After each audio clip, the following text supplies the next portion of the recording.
Bismillahirrahmanirrahim. Pertanyaan dari pemantik perihal al-ummi ya. Perihal al-ummi gitu kan. Sepengetahuan dari beberapa kitab ya, kitab. Enggak, maksudnya dari yang sudah dipelajari di waktu saya mondok. Sekarang alhamdulillah kan tempatnya pondoknya beda. Pondoknya ke selatan utaranya masjid barat jalan. Jadi al-ummi itu kalau tidak salah ya, memang pendefinisinya adalah tidak bisa membaca dan tidak bisa menulis.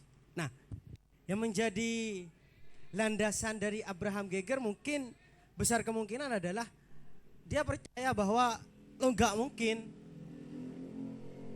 sekelas anggaplah pembisnis ulung ya ataupun orang yang dipercayai itu gak mungkin umi. Nah, ini akan menarik ketika kita mengkaji di situ. Dengan beberapa pendekatan ataupun hal yang sangat melatar belakangi bahwa Nabi Muhammad itu betul-betul memiliki ataupun punya konsep al-ummi itu. Kalau kita bahas secara gamblang, maka yang jelas bisa-bisa saja gitu. Nabi Muhammad mempunyai sebuah keunikan, sehingga dari keunikan tersebut lahirlah suatu karya fundamental yang sampai saat ini masih dikaji sama orang-orang orientalis kan seperti itu. Hanya saja jujur saya ketika untuk mencari dalil ataupun sumber asli dari Nabi Muhammad sebagai al-ummi itu saya masih belum menemukan di situ. Coba mungkin teman-teman yang lain di situ, teman-teman yang lain bisa. Mungkin pertanyaan nanti pertanyaan.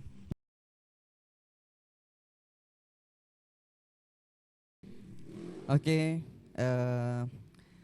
di sini saya ingin merespon dari apa yang pemantik tanyakan mengenai tentang al-ummi, yang dimana al-ummi bagaimana kita memandang konsep al-ummi yang mungkin melekat kepada Nabi Muhammad itu sendiri. Namun saya tidak perlu dalil yang banyak, cukup kita pakai secara akar logika kita sendiri. Pertama yang saya ingin sampaikan, ini sebagai perbandingan sih. John Wasbrough itu kan juga mengkritik tentang Al-Quran, dan dia sedari gerak dari orientalis yang dia gaungkan itu merupakan pendekatan secara sastra dan bahasa dan hermeneutika, atau membahas tentang simbol-simbol yang ada di dalam Al-Quran. Nah, sekilas hampir sama dia antara John Wasbrough dengan Geger ini. Kesamanya dia mengatakan bahwasanya Al-Quran adalah merupakan jangan-jangan hasil karya dari Nabi Muhammad itu sendiri. Oke, maka ini jawabannya. Secara kita dengan akal luhur kita memandang Nabi Muhammad adalah seorang yang pertama pada umur 40 tahun itu kan dia masih menerima pertama wahyu dan disuruh membaca surah kan dari melalui malaikat Jibril. Namun Nabi Muhammad itu tidak bisa membacanya. Nah, mana mungkin seorang yang katakanlah kita tidak tahu membaca dan tidak tahu menulis, namun di Al-Quran dikatakan sebagai hasil buah karyanya, itu sangat mustahil. Kalau itu dikatakan hasil dari mahakarya Nabi Muhammad itu sendiri, kalau tidak berupa itu adalah hasil dari benar-benar dari firman-firman Tuhan. Itu mana mungkin seorang Nabi Muhammad yang katanya ummi lalu oleh orang-orang orientalis itu dikatakan adalah Al-Quran merupakan hasil dari Nabi Muhammad. Coba kita pikirkan secara logika sederhana saja gitu. Nah, itu sih yang pertama yang saya ingin respon terhadap alumni itu sendiri. Nah, tapi saya karena kepercayaan ya mungkin, karena kebiasaan, karena pembiasaan dari kepercayaan. Enggak, itu terlalu receh sih sebenarnya. Dari Geiger ini receh banget dia. Karena soal dari karena dia selaku orang yang katakanlah dalam kalau diibaratkan sebagai digambarkan di dalam dunia mahasiswa, dia lebih senior gitu. Geiger itu lebih senior.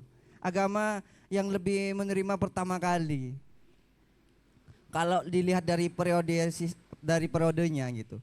Cuman kan dalam Al-Qur'an memang mengatakan bahwasanya Al-Qur'an itu merupakan penyempurna, bukan pelengkap, penyempurna dari agama-agama sebelumnya, agama-agama semawi.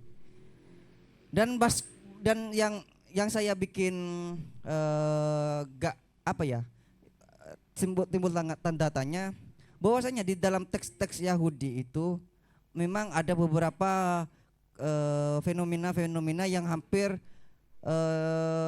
menyerupai dari tradisi-tradisi yang ada di dalam Yahudi, seperti perjalanan Nabi Isa dengan perjalanan Nabi Muhammad di waktu Isra Mi'raj. Mungkin kesamanya itu. Yang kedua, banyak sekali sih dari tata bahasa tadi juga yang pernah disinggung. Cuman gini, padahal di teks Yahudi itu dikatakan bahwasannya mungkin saya boleh bilang bahwasanya Geiger ini merupakan Yahudi garis kiri mungkin. Karena apa? Karena di dalam, kalau dia di bagian Yahudi garis kanan, mungkin dia mempercayai bahwa Nabi Muhammad itu adalah pembawa wahyu yang terakhir. Karena di teks Yahudi memang ada itu, yang kalimat mengatakan bahwasanya akan lahir seorang pelengkap dari Bani apa, Nabi Muhammad itu Bani apa? Nabi Quraisy, yang menjadi penyempurna dan pembawa wahyu terakhir dari umat yang berbeda denganku karena itu di dalam teks Yahudi gitu. Mungkin itu saja. Mungkin pertanyaannya nanti di belakang, masih banyak yang saya ingin pertanyakan terhadap pemantik.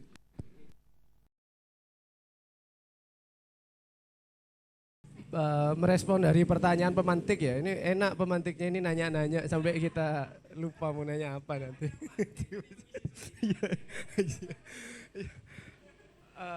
Memang kalau dari pembahasan yang disampaikan pemantik dari tadi gak ada yang seksi kecuali pembahasan ini tentang Umi ini. Karena memang kayak sebenarnya problematik juga, karena mungkin karena definisi yang disajikan itu definisi yang sedikit berbahaya. Sedikit berbahaya bagi saya sedikit berbahaya, karena penggunaan definisi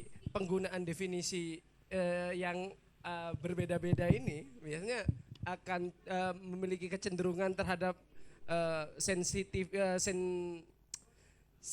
yang lebih tinggi yang lain terhadap kajian yang lainnya. Misalnya ada yang mengatakan bahwa Umi ya, dari pengertian yang paling mainstream, ada yang mengatakan bahwa Umi itu tidak bisa baca tulis.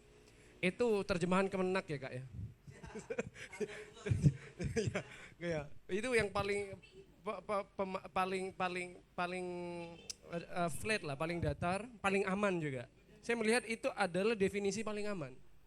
Dan ada pendekatan lain yang mendefinisikan bahwa Ummi itu artinya adalah bukan tidak bisa baca tulis, tapi Ummi itu karena Nabi Muhammad tidak tahu atau tidak pernah membaca kitab-kitab sebelumnya, atau tidak pernah mengetahui konsep ketauhidan yang secara langsung dari Allah gitu. Ya, iya, banyak versi, banyak jenis. Nanti Mbak Winda sebagai anak tafsir mungkin bisa dan Kak Siful sebagai dosen bahasa Arab mungkin juga bisa di-spill yang, karena ini konsep bahasa Arab, ya kan? Kan definisi ya, definisi. Kan definisi ini nanti akan condong kepada hal yang bersifat gramatikal atau leksikal, ya kan ya. Nah, dan orang-orang ini kayaknya menggiring definisi Ummi ini kepada hal yang bersifat leksikal. Leksika. Karena pertanyaan Geiger itu juga bagus. Bagusnya di situ. Karena ada ketidakmungkinan orang yang hidup di pusat peradaban, orang itu ummi dalam artian tidak bisa menganalisis teks maupun konteks, ya kan? Ini analisis Geiger. Pun pertanyaan karena dalam lembaga kita, lembaga Islam menarasikan bahwa ummi itu adalah ketidakmampuan membaca teks atau menuliskan teks. Ada yang versi lain bahwa itu juga konteksnya di situ disandarkan kepada agama-agama tauhid sebelum Islam. Nah, di sini agak sedikit berbahaya karena di dalam Al-Qur'an sendiri ummi itu dinisbatkan kepada tidak terhadap Nabi Muhammad saja. Ummi itu dinisbatkan kepada Nabi Muhammad dalam surat At-Taubah. Tapi ummi juga dinisbatkan kepada orang-orang kafir Quraisy pada surat Al-Imran. Pada surat Al-Imran. Dan ummi itu pada surat Al-Imran dinisbatkan kepada orang-orang yang ditafsirkan sebagai bukan orang-orang yang bodoh, bukan orang-orang yang tidak tahu baca tulis, bukan orang-orang yang tidak memiliki tingkat intelektualitas tertentu lah. Tidak disandarkan kepada tingkat intelektualitas kalau tafsirnya yang di Al-Imran, tapi disandarkan kepada bahwa orang-orang itu tidak pernah menerima kitab sebelumnya atau tidak memiliki konsep monoteisme atau ketauhidan atau agama samawi sebelumnya. Nah, terjemahan itu atau penafsiran itu ada yang menisbatkannya ke dalam konsep umminya Nabi Muhammad. Dan hal itu menurut saya juga akan berbahaya. Karena kita juga kayak kalau dalam menafsirkan ummi, saya melihat bahwa saya mau maju kena, mundur juga kena. Mau bilang ummi Nabi Muhammad kayak seakan-akan apakah Nabi Muhammad itu bodoh kan gitu. Ada orang yang mengatakan ya tidak mungkin. Cuma saya memiliki pendekatan baru. Konsep pemikiran saya sendiri bahwa ummi itu sebenarnya kaitannya bukan masalah tentang intelektualitas. Ummi itu kaitannya dengan kepolosan. Iya, saya melihat ummi itu polos. Orang polos tidak mengindikasikan orang itu pintar atau bodoh. Jadi konsep ummi yang disematkan kepada Nabi Muhammad menurut saya itu sebagaimana konsep cermin. Dalam memantulkan cahaya, misalnya saya apa istilahnya? Imagologikan ya apa? Menggambarkan. Iya, saya kayak memberikan contoh analogi. Saya analogikan konsep ummi itu seperti bagaimana suatu benda dapat memantulkan cahaya. Setiap benda dalam konsep IPA itu memantulkan cahaya. Sama seperti manusia. Setiap manusia itu memantulkan informasi. Cuma ada benda-benda yang memiliki subjektivitas sehingga dia hanya memantulkan informasi-informasi sesuai keinginan dia. Misalnya kita melihat bajunya Nanang warna hitam, jangan nih. Trainingnya Nanang warna biru. Trainingnya Nanang ini sebagai objek, dia memantulkan informasi sesuai keinginan dia sebagai subjek benda yang hanya memantulkan informasi atau cahaya berwarna biru. Jadi cahaya itu kan ya Mbak ya, dapat dibiaskan ya, putih. Dan setiap benda itu menyerap cahaya dan hanya memantulkan spektrum cahaya yang sesuai dengan dirinya. Sama seperti manusia kebanyakan. Karena saya Muhammadiyah misalnya, saya akan memberikan informasi-informasi tentang Muhammadiyah. Dan saya akan skeptisisme dan tidak akan menyampaikan informasi-informasi tentang NU. Atau saya Muslim, saya akan menyampaikan tentang Muslim-Muslim saja, tidak akan menyampaikan tentang Kristen dan Yahudi. Sama seperti Geiger, karena Geiger itu Yahudi, dia juga memancarkan cahaya, spektrum cahaya sebagaimana dia orang Yahudi. Nah, konsep ummi di sini kata saya lebih kepada bagaimana suatu objek, analoginya ya, dapat memantulkan cahaya sebagaimana mestinya, dan saya analogikan itu terhadap cermin. Jadi ummi bagi Nabi Muhammad itu untuk mendefinisikan kondisi Nabi Muhammad sebagaimana menjadi objek yang dapat memantulkan cahaya yang tidak berdasarkan kepada pertimbangan pribadinya, pertimbangan pribadi subjektifnya. Dia dipancarkan cahaya, dia memantulkan semua cahaya yang dia berikan. Jadi konsepsi ummi di sini menurut saya itu bukan ummi yang disandarkan kepada keterbelakangan intelektual, tapi penghapusan nilai subjektivitas diri dalam menyampaikan informasi. Ini lebih aman. lebih aman, dan saya melihat ini lebih rasional.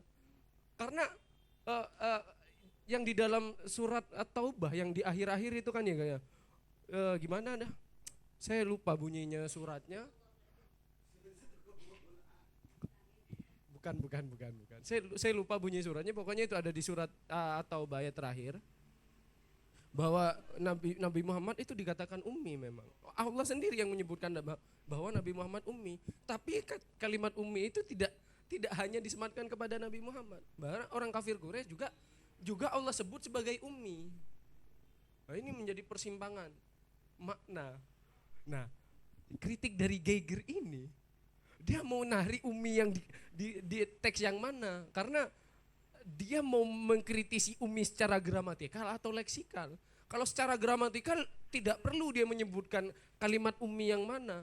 Tapi kalau secara leksikal dia harus menyebutkan, karena kata yang sudah ada di dalam satu kalimat tidak memiliki makna tunggal sebagai kata, tapi bergantung kalimat sebelumnya atau setelahnya. Seperti itu masalahnya, Pak.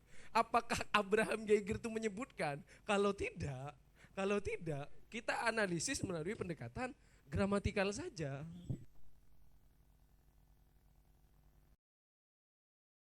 Oke, tadi sudah dijelaskan bagaimana perspektif teologis dari Islam itu sendiri, banyak perspektif tentang keummian Nabi Muhammad, baik itu mengatakan bahwasannya dia tidak bisa baca tulis, ataupun misalnya diartikan sebagai sebuah kepolosan, mungkin tetap masih tidak memuaskan bagaimana Geiger skeptis terhadap Muhammad itu sendiri. Karena ya bagi Geiger Quran itu adalah karangan Muhammad. Bagaimanapun sepolos apapun dia, setidak bisa, apalagi tidak bisa membaca atau tidak bisa menulis. Memang dalam riwayat memang tidak pernah Muhammad ini termasuk dalam teologi Islam itu sendiri ya menulis ataupun menulis sendiri, karena memang ya tradisi Islam waktu itu adalah tradisi oral, bukan tradisi tulisan kan, seperti itu. Jadi ya meskipun kita sebagai umat Islam sendiri misalnya beranggapan bahwasannya itu adalah sebuah kepolosan ataupun yang terkenal adalah kejujuran Muhammad di kalangan Bani Hashim, yang mana meskipun ya orang-orang non muslim pun mengatakan bahwasannya Muhammad adalah orang-orang yang paling jujur, itu masih menurut saya belum bisa memuaskan skeptisnya Geiger terhadap kemungkinan Muhammad membuat Al-Qur'an. Seperti itu. Oke, jadi kan gini Kak ya, sama seperti pendekatan Geiger. Karena Geiger ini menggunakan pendekatan historis ya, kritis historis. Jadi seperti ini, kayak saat Geiger memberikan kritik, dan kritik itu berdasarkan kepada suatu konsep kepercayaan, hipotesis kan. Kritiknya berdiri di atas hipotesis. Kritiknya Geiger ini berdiri di atas hipotesis. Karena memang kalau memang kritik itu berdasarkan kepada kepercayaan bahwa Al-Qur'an itu ditulis Nabi Muhammad, sebelum dia harusnya ya, sebelum dia mengembangkan kritiknya, dia harus teliti dulu hipotesisnya. H0 apa H1 kan gitu. Kalau H0, ya udah enggak usah dianu. Berarti landasannya sudah amrul. Dan kritik itu tidak bisa dianu. Nah, pertanyaannya gini. Yang menjadi susah ini karena memang Geiger beranggapan bahwa Al-Qur'an itu karangan manusia ya. Meskipun itu juga menjadi suatu hal yang problematik. Karena nanti kajiannya nanti gini. Mau bagaimanapun Al-Qur'an itu tetap pernah ada di bawah wewenang manusia dalam menuliskannya, sehingga untuk dikatakan murni dari Tuhan dan lain sebagainya, Al-Qur'an itu sudah tidak murni, karena memang sudah ada tangan-tangan kotor manusia, entah itu dalam kodifikasinya, entah itu dalam mengurutkannya, entah itu dalam penulisannya dan lain sebagainya, kan seperti itu ya. Cuma yang menjadi suatu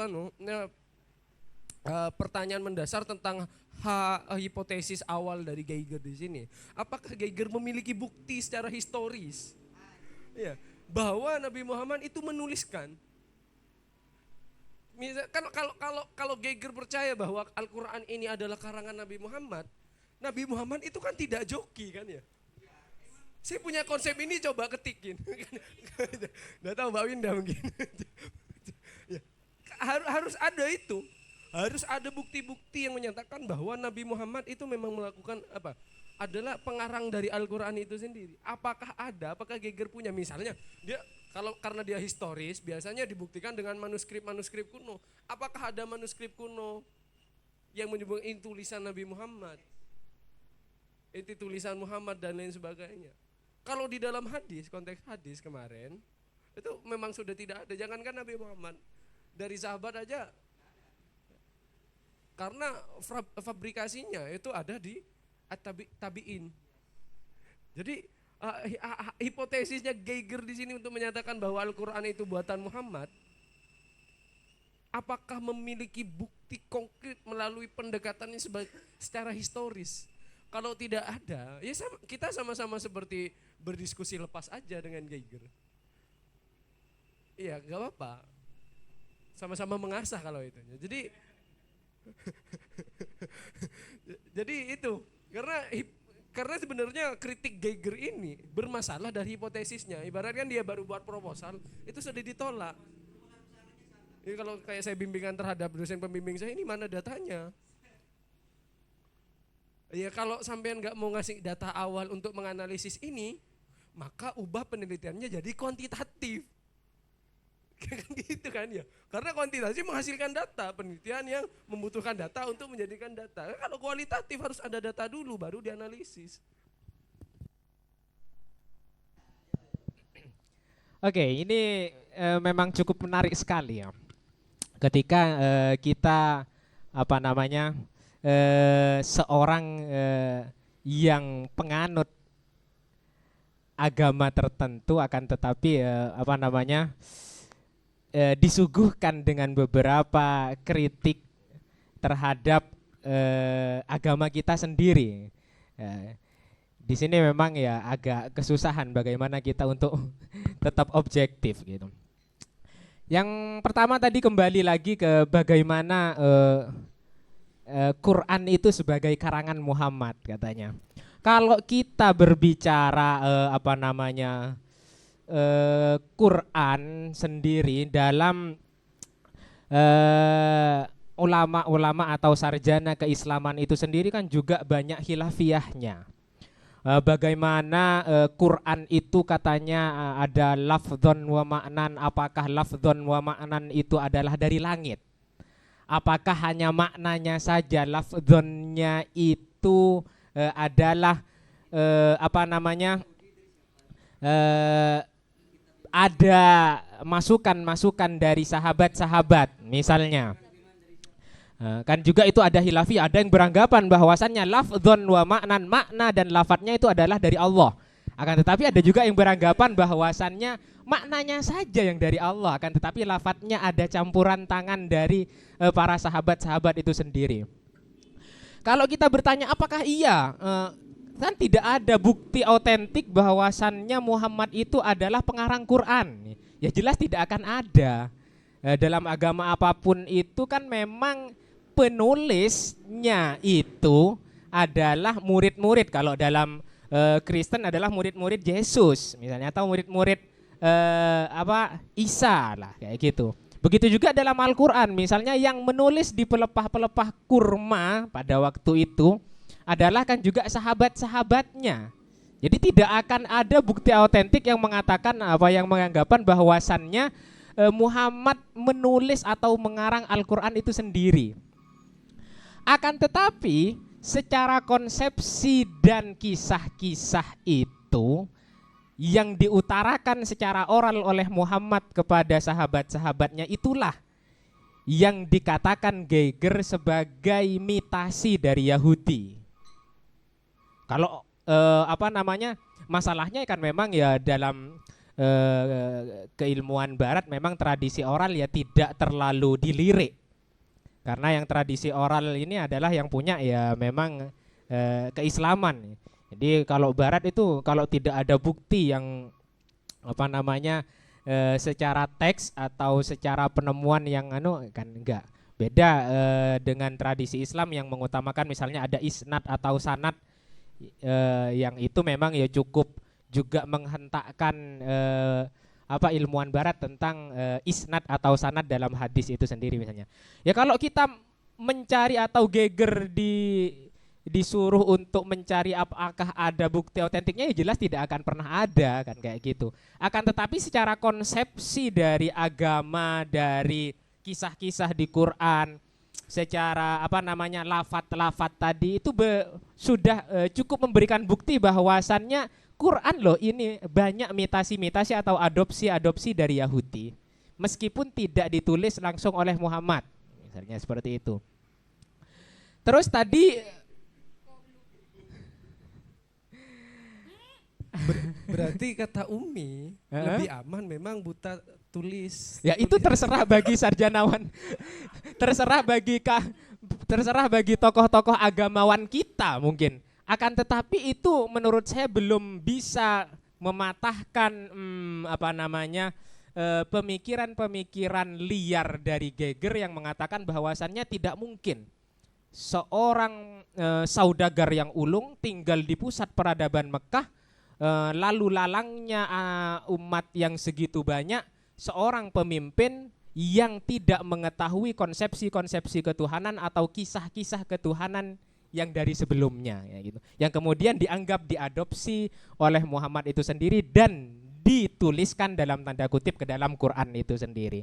Itu secara rasional kita ya belum mematahkan itu meskipun konsepsi uminya dikatakan polos atau jujur lah misalnya. Orang yang paling jujur. Orang yang jujur ya tetap akan berpotensi mengetahui itu semua kan kayak gitu.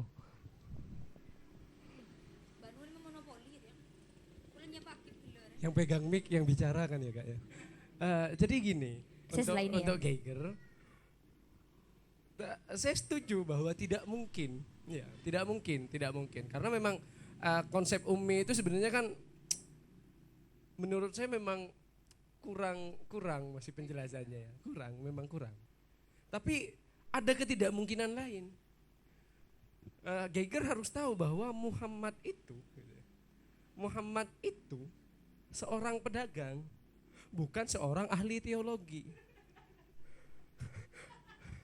Kalau Muhammad itu ahli teologi dan menghasilkan kitab setebal itu dengan urutan-urutan yang sistematik dan logis dan dia emang ahli teologi, nggak masalah. Sama seperti misalnya orang Jakarta, kita lihat saja siapa pembisnis paling terkenal di Indonesia. Misalnya kita lihat aja, karena saya orang Islam saya pilih Hairil Tanjung aja. Misalnya Hairil Tanjung. Ya, misalnya Hairil Tanjung. Apakah Hairil Tanjung hidup di Jakarta? Seorang pembisnis ulung ada di pusat peradaban Indonesia. Apakah Hairil Tanjung itu bisa merumuskan kitab pemikiran tentang keagamaan? Enggak usah ke kitabnya, tafsirnya aja. Enggak usah ke tafsir lah, bikin NDP aja lah. Iya kan NDP kan ibaratkan kitab suci bagi ini pemeluk organisasinya. Makanya NDP dan setiap bentuk jenis dan lainnya itu selalu ditafsirkan seperti Al-Quran. Ya kan seperti itu. Bikin NDP aja lah. Nggak ada. Nggak bisa. Paling dia hanya bisa bikin SOP perusahaan. Jadi pendekatan Geiger itu untuk melihat itu tidak skeptisismenya itu masih rasional. Tapi kalau kita tarik ke hal yang lebih rasional, jadi tidak serasional itu. Karena memang seandainya Muhammad itu faknya di sana dan dia menghasilkan hal itu rasional. Tapi saat orang bukan faknya di sana dan dia hanya mendengar dari katanya misalnya tidak berdasarkan kepada suatu konsepsi yang sebagus itu. Bayangkan gini, di dalam Taurat dan Talmud, di dalam Taurat dan Talmud, apakah Muhammad sudah baca Taurat dan Talmud? Tidak kan ya, tidak. Tapi Muhammad bisa mendapatkan informasi Taurat dan Talmud daripada Warokoh. Daripada Warokoh, kalau pakai pendekatan Geger, bukan pendekatan Islam, dapat dari Warokoh.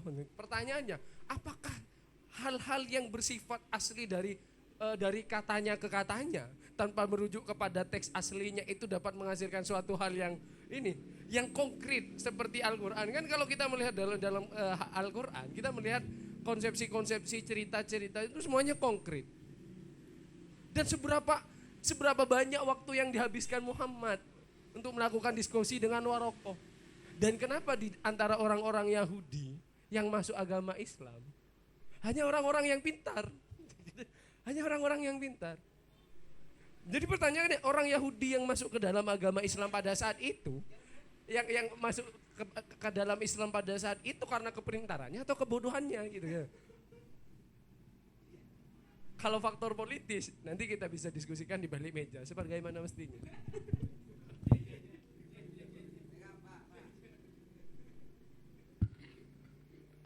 Baik, terima kasih.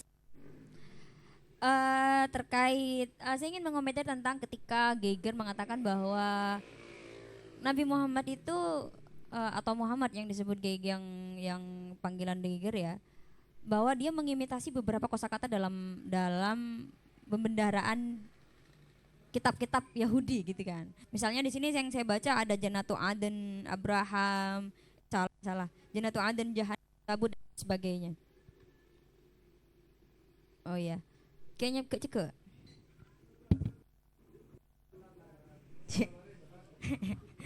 Iya, namanya pengantar. Yang saya bingungkan adalah pertama, saya tidak ingin masuk ke Umi dulu karena saya rasa Umi adalah implikasi lain gitu kan dari pemahaman Geger tentang bagaimana seorang Nabi Muhammad dianggap tidak bisa baca tulis, kitab dan lain sebagainya. Yang saya tanya adalah sebagai seorang antropolog gitu kan, sangat disayangkan ketika Geger melupakan begini. Jika dia memperdebatkan bahwa ada beberapa kosakata yang ada dalam Al-Quran dan ada yang di situ sebenarnya disinggung dalam kitab-kitab sebelumnya gitu kan. Problemnya adalah jika dia meninjau secara geografis, secara antropologis gitu kan, turunnya Al-Quran itu kan berkaitan dengan konsep budaya dan konsep geografis juga. Sebagaimana misalnya konsep tentang jahanam, tentang neraka, penyiksaan dan lain sebagainya begitu kan. Itu kan sudah sejak awal hadir dan Al-Quran mengatakan itu gitu. Maksudnya itu hal-hal yang dari ajaran-ajaran sebelumnya itu sesuatu yang paten gitu. Misalnya akan ada penyiksaan tentang ketuhanan, asketisme dan lain sebagainya, itu sudah ada sebelumnya begitu kan. Jadi saya rasa bukan sesuatu yang problematik ketika disebut bahwa Al-Quran itu mengambil kosakata yang ada di kitab-kitab sebelumnya. Karena Al-Quran juga tidak menafikan kitab-kitab sebelumnya. Kita kan menganggap bahwa yang menurut saya problematik adalah pemikiran bahwa imitasi atau pembendaharaan kata dalam Al-Quran itu dianggap mengklaim bahwa Al-Quran itu adalah sesuatu yang tidak otentik. Misalkan begini, 3 kata ini, Jannatu Aden dan lain sebagainya, itu kan satu tema, satu aspek yang itu dalam keyakinan baik dalam dari kitab Zabur, Taurat dan lain sebagainya, yang keyakinan-keyakinan murni yang belum tercampur atau belum terdistorsi dari campur tangan manusia gitu kan. Itu sesuatu yang memang sudah benar gitu. Yang dianggap memang sudah paten gitu. Baik pada zaman siapa tuh?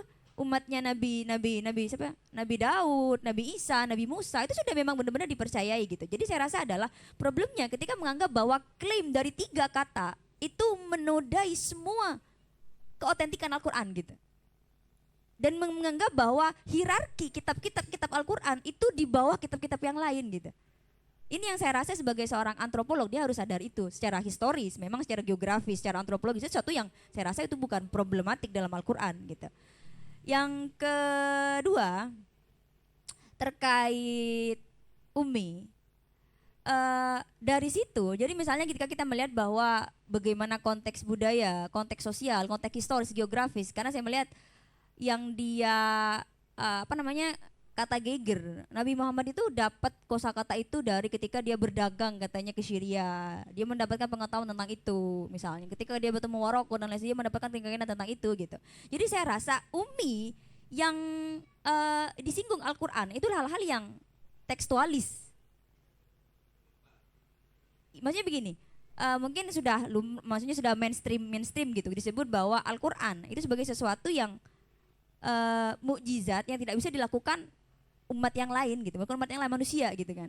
Ketika kita menyinggung bahwa Al-Qur'an seuah itu, seotentik itu, maka paradoksnya atau bukan oposisinya adalah tekstualis, bagaimana orang Arab, bagaimana budaya Arab itu tidak bisa menjangkau itu. Saya rasa itu, maksudnya begini, ketika menyebut bahwa Umi itu seseorang bodoh, tentu tidak gitu kan. Sebagai seorang antropolog, sosiolog, sastra dan sebagainya, saya rasa Geiger tahu gitu gimana budaya Arab pada waktu itu gitu, sastranya, maksudnya dan lain sebagainya gitu kan. Tetapi ketika dia Al-Quran misalnya menyinggung lebih dari itu, misalnya tentang moral dan lain sebagainya, itu membuktikan bahwa Al-Quran memang dibutuhkan pada saat itu. Berarti Umi dalam konteks itu adalah budaya yang pada saat itu tekstualis sekali gitu.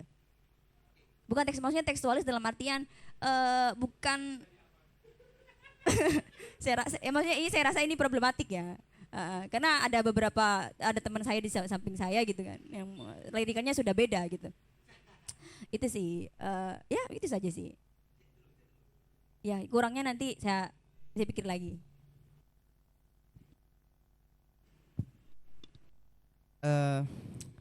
Saya di sini ingin terpancing untuk mengimbuhkan dari pernyataan teman-teman yang saya rasa ada kaitannya dengan sosok dari Geiger itu sendiri yang katanya arkeolog dan atau ahli dalam sejarah gitu. Cuman gini, ke perihal dalam Al-Qur'an yang katanya adalah buah hasil dari mahakarya Nabi Muhammad itu, kalau dia benar-benar seorang arkeolog atau ahli paham dalam sejarah, dia akan membandingkan antara konteks itu cerita kuno pada Nabi Muhammad dan konteks pada para sahabatnya. Nah, padahal dalam ayat-ayat Al-Qur'an dulu secara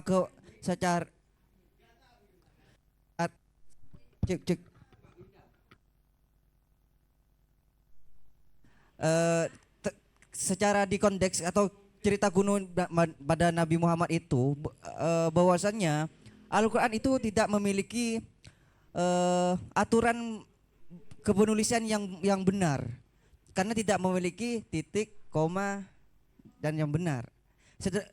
Sedangkan di konteks yang di para sahabat itu setelah pengkodifikasian itu kan ada pembenahan dalam pemberian tanda baca yang katakanlah sesuai dengan kaidah-kaidah kepenulisan gitu. Nah, bukan BPK. Tapi kalau iya bagaimana bahwasanya Al-Qur'an itu adalah hasil dari mahakarya dari Nabi Muhammad. Wong katanya para orientalis yang sebelum-sebelumnya Geiger ini mengatakan bahwasanya Al-Qur'an yang pertama kali yang tulisan-tulisan itu terpampar pada pelepah pelepah kurma, tulang benulang itu tidak memiliki kaidah-kaidah kepenulisan yang baku, tidak memiliki harkat, tidak memiliki koma. Itu kayak paradoks aja sih. Paradoksnya karena ada penyamaan yang menurut saya itu cocok logi gitu. Ya diantaranya kesamaan sejarah Isra Mi'raj dengan perjalanan Nabi Isa lah, yang dikatakan kalau di dalam dalam kajiannya John Wasbord itu sebagai perjalanan Nabi Muhammad atau Isra Mi'raj itu dikatakan sebagai titik tengah dari periodeisasi sebagai perjanjian lama perjanjian baru. Itu kan pemaksaan secara budaya yang dipaksakan gitu. Kalau itu dari perspektif John Wasbord. Tapi di sini juga saya ingin mempertanyakan terhadap Geiger itu sendiri. Sebenarnya Geiger itu memandang Al-Qur'an sebagai apa sih? Jangan-jangan seperti dengan John Wasbord itu, John Rasmus mengatakan Al-Quran itu sebagai tidak lebih dari karya sastra gitu, yang dimana semua kalimat-kalimatnya bisa kita tafsirkan secara pribadi kita, kemauan kita itu sendiri.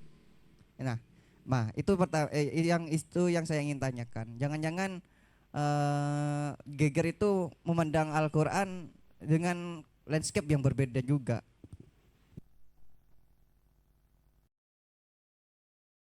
Tentang imitasi tadi, saya jadi teringat juga dengan kebetulan kan Geiger ini salah satu pemikirannya tentang keterpengaruhan kan. Mungkin kalau dalam studi manuskrip disebutnya intertekstualitas gitu ya.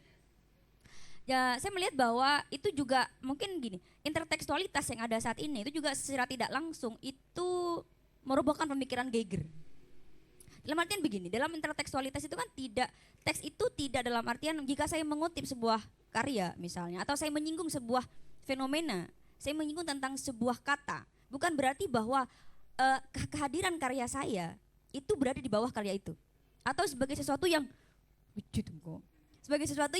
imitatif gitu.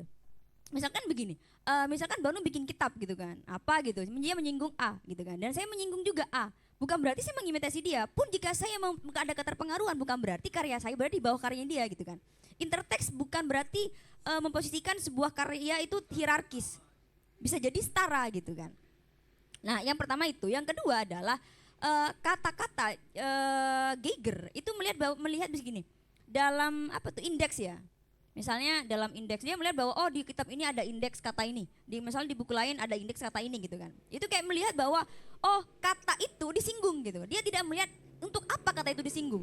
Apakah sebagai sebuah komentar terhadap sebuah fenomena gitu kan. Jika kita melihat sebagai fenomena, itu sesuatu yang melekat dalam diri, melekat dalam kultur manusia sebagai gejala yang itu dihasilkan dalam budaya atau pada sebuah peradaban dan lain sebagainya gitu kan. Makanya dia muncul dalam kitab-kitab gitu kan. Misalnya dalam Zabur, Zabur ya, Taurat dan lain sebagainya, ternyata dalam digejala dalam kehidupan manusia itu ada gitu kan.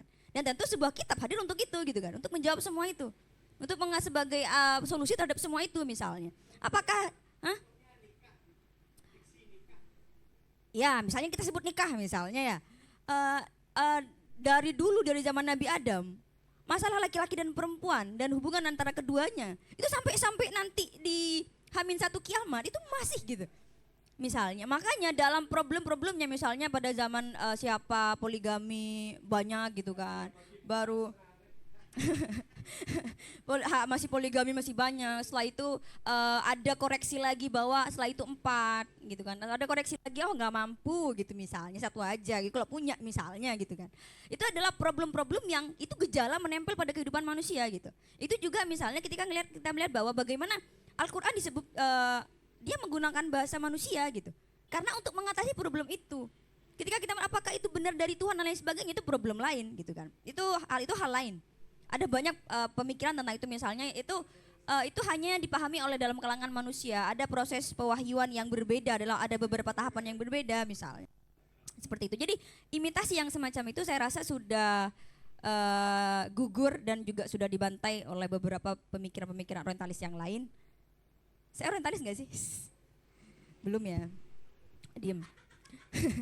Jadi itu ya, dan tepat tadi tentang intertekstualitas. Jadi teks itu bukan berarti keterpengaruhannya itu sebagai sesuatu yang hierarkis, tapi juga bisa setara atau bisa jadi itu sebagai sebuah komentar terhadap sebuah gejala atau fenomena. Terus seperti itu. Jadi Geiger kurang jeli aja. Untuk apa sebuah kata itu ada? Dalam konteks apa gitu kan? Sebagai sebuah antropolog gitu kan yang berbicara tentang manusia, seharusnya dia juga sadar terhadap hal itu, tidak hanya tentang mencari indeks kata doang gitu misalnya.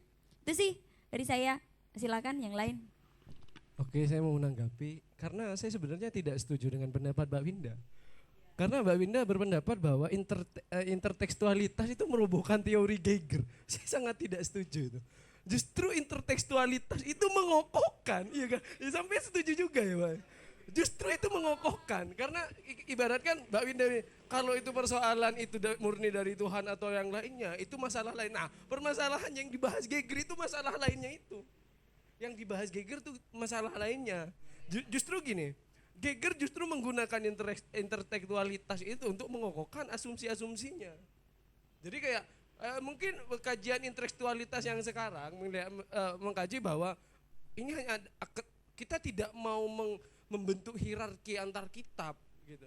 Kita nggak mau membentuk, kita hanya ingin melihat hubungan, entah itu dari struktur kata yang dipakai atau konsep apa yang dipakai. Nah, Geiger itu menggunakan itu, Kak. Tidak mau menghierarki.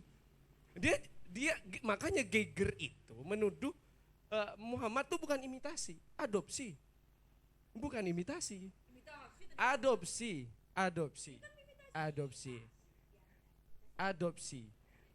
Geiger itu menuduh Nabi Muhammad mengadopsi konsep-konsep yang ada di dalam kitab Taurat dan Talmud ke dalam Al-Quran. Jadi memang apa ya, kalau intertekstualitas kayak membebaskan sesuatu hal yang dari syarat nilai, justru ini Jadi gini tadi, aku tadi punya dua asumsi kan. Yang pertama, misalkan problemnya adalah mitasi atau dia melihat bahwa Al-Quran itu tidak otentik karena dia menyinggung beberapa kosakata dalam beberapa kitab sebelumnya. Ada keterpengaruhan misalnya. Gini salahnya. Al-Quran itu tidak otentik bukan karena menggunakan kata itu. Iya, karena Nabi Muhammad dianggap itu sebagai karangan Muhammad, itu kan? Iya kan enggak? Iya kan no? Iya, maksudnya kan, ya pertama dia tidak otentik karena dia ada mitasi gitu tadi kan, antara ketengaruhan, adopsi lain sebagainya. Yang kedua, dia sebagai karangan Muhammad, dia tidak setuju dengan konsepnya tadi tentang umi gitu kan. Itu, yang saya sebut adalah mitasi itu, saya setuju gitu misalnya bahwa ada kata yang diadopsi, karena itu sebagai sebuah komentar terhadap sebuah gejala atau fenomena manusia. Yang saya singgung itu tadi pertama itu. Yang kedua, mitasi itu atau adanya kata itu bisa jadi bukan karena mati Kak. Jadi mitasi itu bisa jadi bukan karena misalnya kamu ada A, aku mengutip A gitu misalnya. Paham maksudnya kan? Ya, jadi tidak hanya dalam tentang itu. Tentang dia keterpengaruhan, oke, aku setuju, memang ada keterpengaruhan. Ketika Geiger bilang ada keterpengaruhan, itu interteks, iya itu interteks. Tetapi adanya Al-Quran itu bukan berarti di tingkatan bahwa itu tidak otentik gitu loh. Paham maksudnya? Keterpengaruhan iya, itu intertekstualitas. Iya, aku sadar itu. Ya kan? Dia menyinggung bahwa tentang indeks-indeks tadi. Maksudnya ada indeks ini muncul di kitab ini dan sebagainya misalnya lain sebagainya gitu kan. Karena dia kebetulan muncul di kitab-kitab sebelumnya, dia menganggap bahwa indeks ini membuat Al-Quran itu tidak otentik. Nah, itu yang menurutku itu harus dipikirkan ulang. Bahwa adanya mitasi itu tidak hanya tentang keterpengaruhan itu. Keterpengaruhan pun itu tidak menunjukkan bahwa Al-Quran itu menjoki lah. Bukan menjoki sih, menjiplak lah. Karena hanya 3 kata yang dia klaim sebagai Al-Quran tidak otentik gitu loh. Iya dan lain sebagainya, misalnya 5 lah dan lain sebagainya. Yang saya baca cuma 3 tadi kan. Tapi kan kata di Al-Quran banyak gitu kan. Dan itu tidak menunjukkan bahwa Al-Quran tidak otentik. Itu sih keterpengaruhan iya, dan tidak menunjukkan bahwa Al-Quran itu sebagai hierarki lah.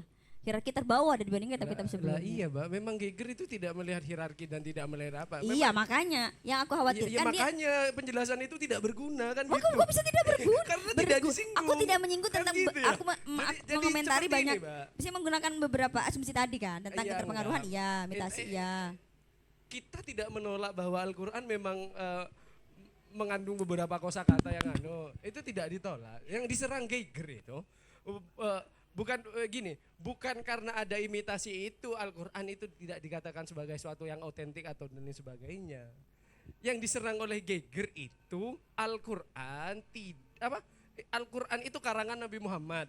Iya, jadi intinya itu bukan masalah itu hanya pengantar aja. Oh iya. Itu Berarti, pengantar. Iya. Itu hanya pengantar. Yang dipermasalahkan Geiger itu Al-Quran itu karangan Muhammad dan Muhammad pasti bukan orang yang ummi sebagaimana apa yang dikatakan dalam Al-Quran. Gitu. Saya mengomentari yang itu. Berarti tadi pengantar masih ya?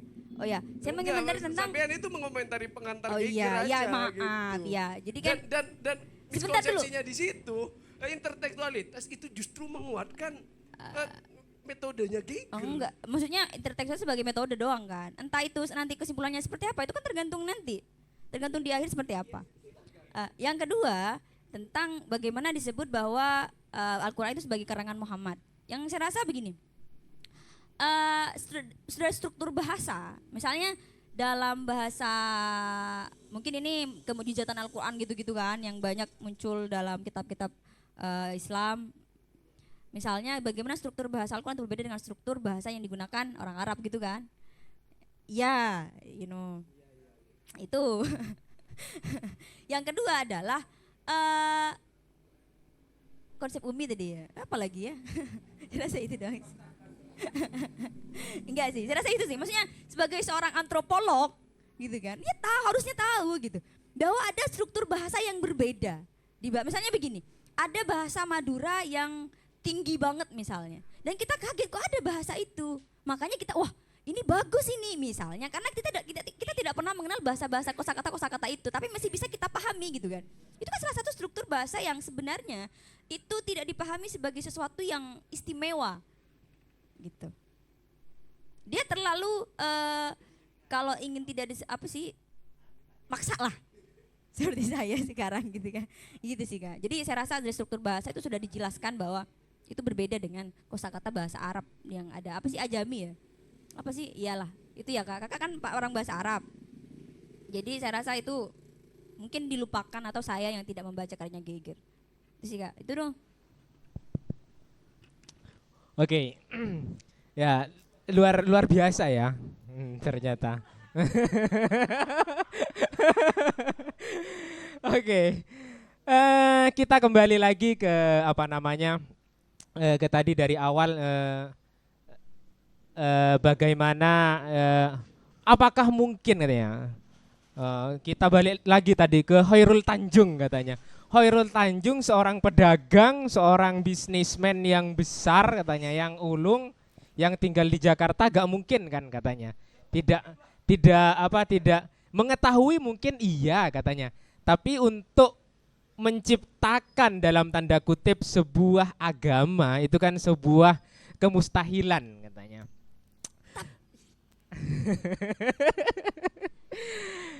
Oke, gitu. Iya, memang dari sisi satu seorang pedagang yang ulung atau yang bisnismen yang ulung, akan tetapi ya juga itu ya bukan sebuah ketidakmungkinan, apalagi ditunjang dengan pada waktu itu.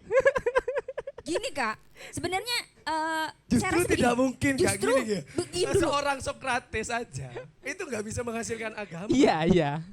Iya kan? Seorang Sokrates aja yang memang faktnya di situ, misalnya seperti Plato, Aristoteles, yang dia pure dia menghasilkan suatu kitab-kitab, dia tidak bisa menghasilkan agama. Iya. Bentar. Konsepsi agama berbeda.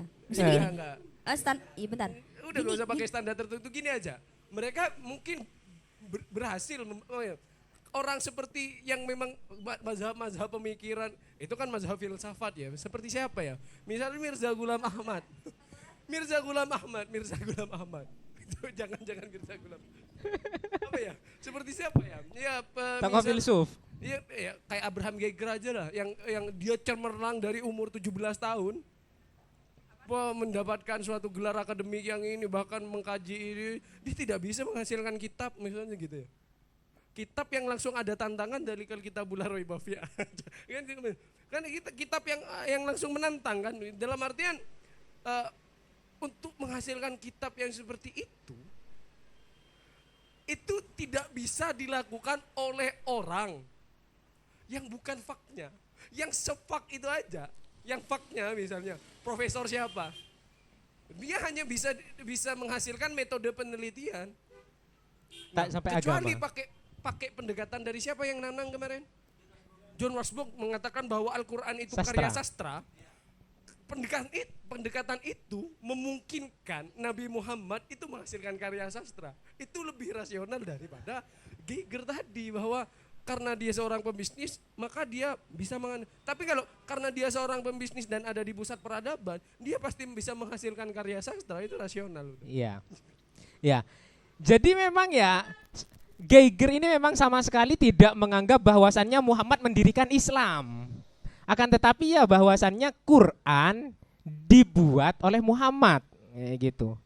Quran dibuat oleh Muhammad. Dengan apa? Ya dengan balik ke tadi adopsi yang ditemukan Geiger ya dalam kitab-kitab Yahudi. Geiger ini memang istilahnya tidak tadi misalnya disebutkan bahwasanya kisah-kisah, konsep ketuhanan dan kata-kata dalam Al-Qur'an itu memang ya justru itulah banyak kosakata itulah, kisah-kisah itulah, konsep-konsep ketuhanan itulah yang menjadikan Geiger mengatakan bahwa Geiger berpendapat bahwasannya ya Quran itu ya sebenarnya adalah ya juga adopsi dari Yahudi kan kayak gitu. Adopsi iya pakai interteks. Menguatkan memang ya. Juga gini. Juga gini. Juga gini. Apa namanya? Kenapa tadi banyak konsepsi-konsepsi yang berbeda, kisah-kisah yang berbeda, konsep misal konsepsi tentang hari tadi ada 6 hari misalnya. Ada 6 hari penciptaan bumi atau penciptaan alam semesta. Kenapa dalam Al-Quran itu berbeda dengan Yahudi? Justru itulah kembali lagi tadi mengatakan bahwasannya ya memang Nabi Muhammad itu kan memang tidak membaca Taurat atau Talmud secara langsung. Geiger beranggapan bahwasannya justru karena Muhammad tidak membaca Taurat dan Talmud secara langsung, maka ada kesalahan. Ada kesalahan dalam konsepsi Al-Quran atau dalam Al-Quran itu sendiri. Jadi Geiger di sini memang menggiring bahwasannya Quran itu adalah atau Muhammad atau dalam lebih besar lagi yaitu Islam merupakan Yahudi yang sesat. Jadi giringannya Geiger ke sana, giringannya Geiger, hah?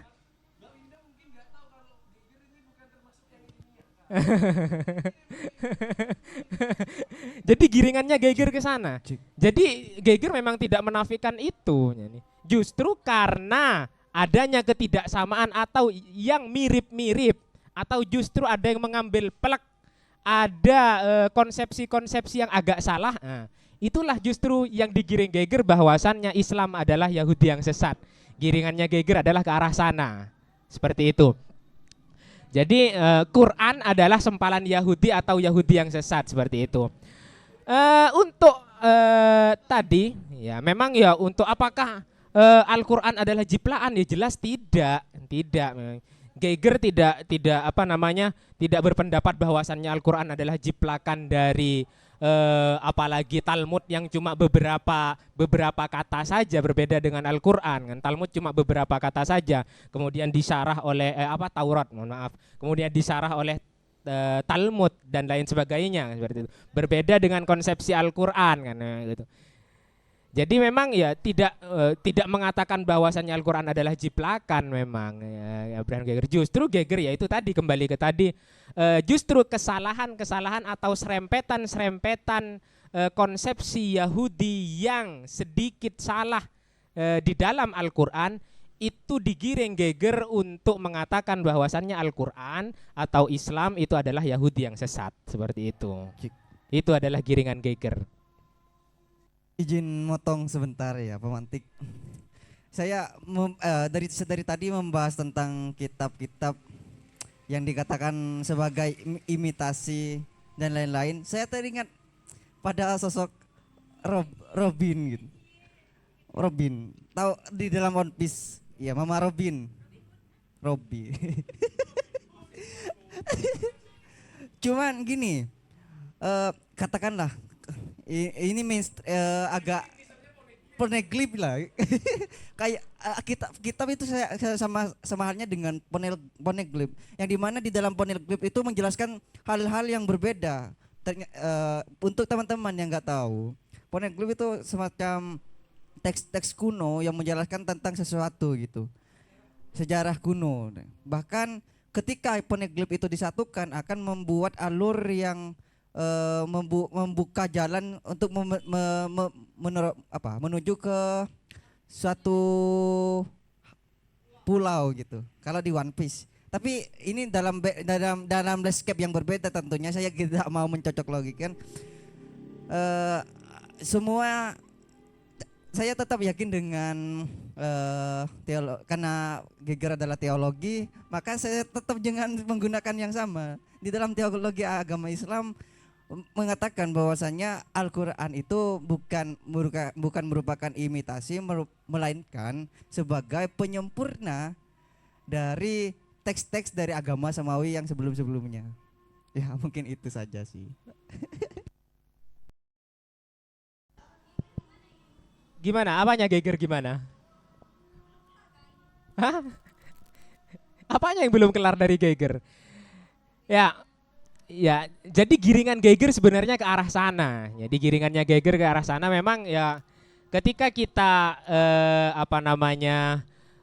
mengikuti Geiger karena memang kritiknya adalah kritik historis dari Geiger. Memang kata Geiger itu juga keimanan yang kokoh itu katanya dibangun oleh sejarah yang benar katanya. Kan tetapi balik lagi, sejarah yang benar itu yang sejarah yang seperti apa kan, seperti itu. Karena sejarah kan sifatnya ya nisbi kan, seperti itu. Ya mungkin seperti itu dulu, kita sambung di diskusi-diskusi kita yang akan datang. Kurang lebihnya mewakili Abraham Geiger mohon maaf. Assalamualaikum warahmatullahi wabarakatuh. Waalaikumsalam warahmatullahi wabarakatuh. Jangan lupa like, komen, dan share. Dan minal aizin wal faizin karena sebentar lagi akan Idul Adha.